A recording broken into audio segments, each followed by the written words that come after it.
relented. Then the savage jumped for joy. Then the maiden jumped for rapture at the sweet smell of the pickled cabbage. Then the savage and the maiden danced violently together, and finally the savage dropped down on one knee, and the maiden stood on one leg upon his other knee, thus concluding the ballet, and leaving the spectators in a state of pleasing uncertainty whether she would ultimately marry the savage or return to her friends. "Very well indeed," said Mr. Crummles. "Bravo!" "Bravo!" cried Nicholas, resolved to make the best of everything. "Beautiful!"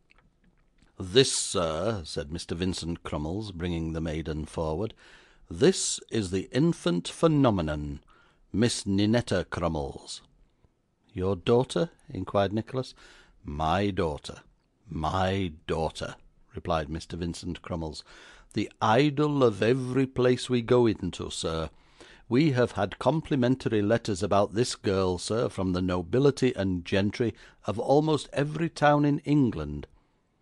"I am not surprised at that," said Nicholas. "She must be quite a natural genius." "Quite a—" Mr. Crummles stopped. Language was not powerful enough to describe the infant phenomenon. "I'll tell you what, sir," he said. "The talent of this child is not to be imagined.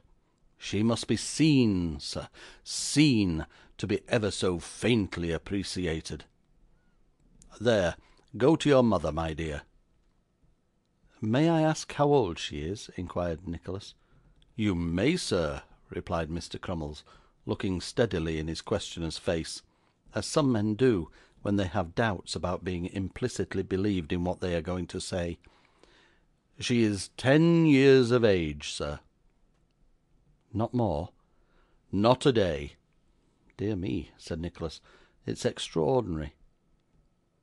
It was, for the infant phenomenon, though of short stature, had a comparatively aged countenance, and had moreover been precisely the same age, not perhaps to the full extent of the memory of the oldest inhabitant, but certainly for 5 good years.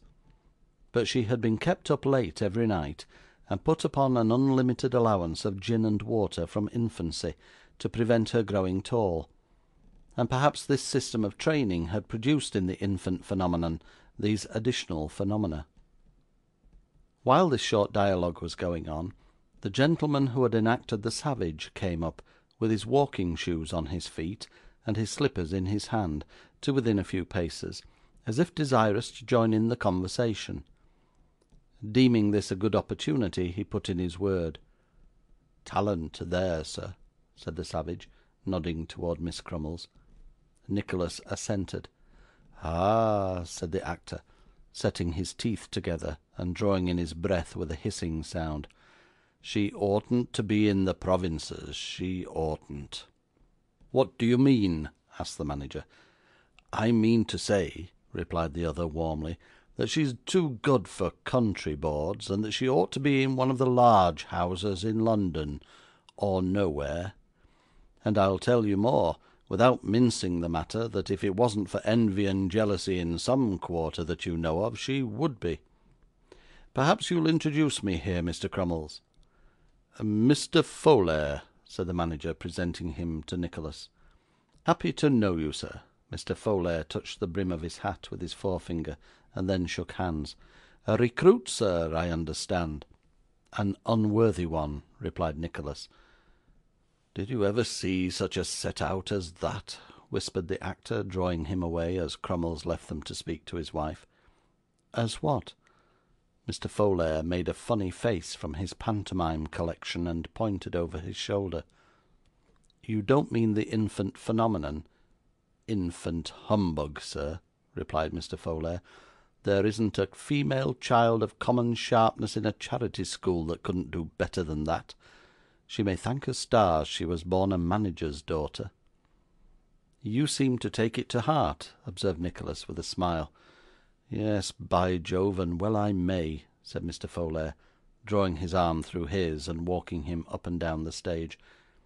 "Isn't it enough to make a man crusty to see that little sprawler put up in the best business every night, and actually keeping money out of the house by being forced down the people's throats, while other people are passed over. Isn't it extraordinary to see a man's confounded family conceit blinding him even to his own interest? Why, I know of 15 and sixpence that came to Southampton one night last month to see me dance the Highland Fling, and what's the consequence?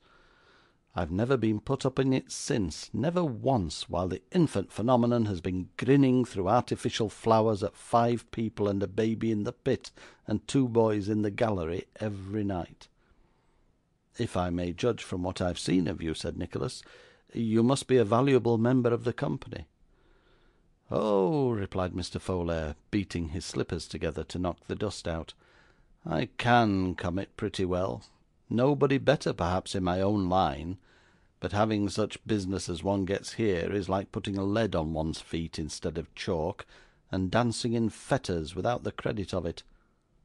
Hullo, old fellow, how are you?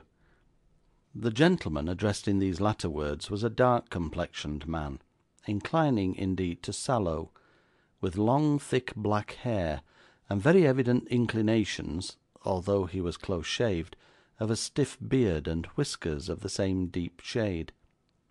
His age did not appear to exceed 30, though many at first sight would have considered him much older, as his face was long and very pale, from the constant application of stage paint. He wore a checked shirt, an old green coat with new gilt buttons, a neckerchief of broad red and green stripes, and full blue trousers.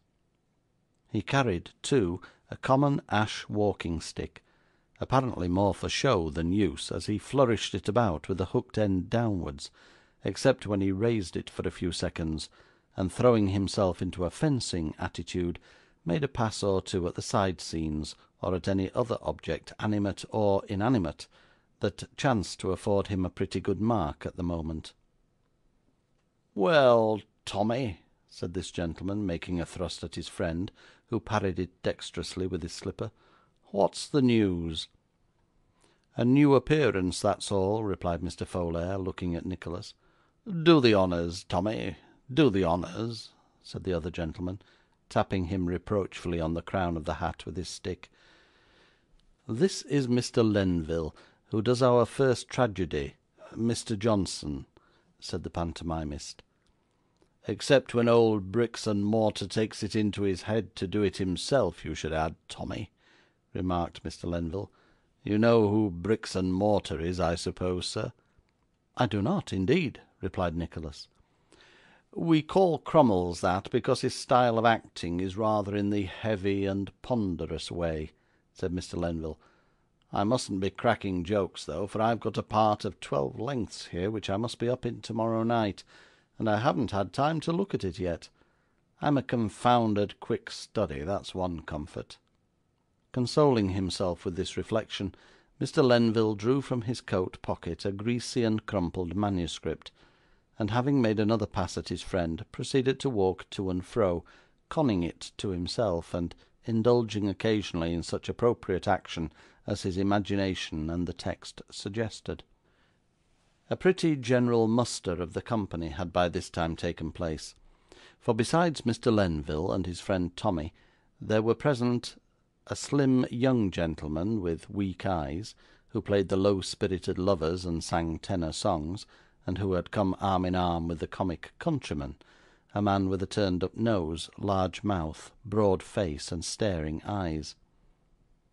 Making himself very amiable to the infant phenomenon was an inebriated elderly gentleman in the last depths of shabbiness, who played the calm and virtuous old men; and paying especial court to Mrs. Crummles was another elderly gentleman, a shade more respectable, who played the irascible old men, those funny fellows who have nephews in the army, and perpetually run about with thick sticks to compel them to marry heiresses. Besides these, there was a roving-looking person in a rough greatcoat, who strode up and down in front of the lamps, flourishing a dress cane, and rattling away in an undertone with great vivacity for the amusement of an ideal audience. He was not quite so young as he had been, and his figure was rather running to seed, but there was an air of exaggerated gentility about him which bespoke the hero of swaggering comedy.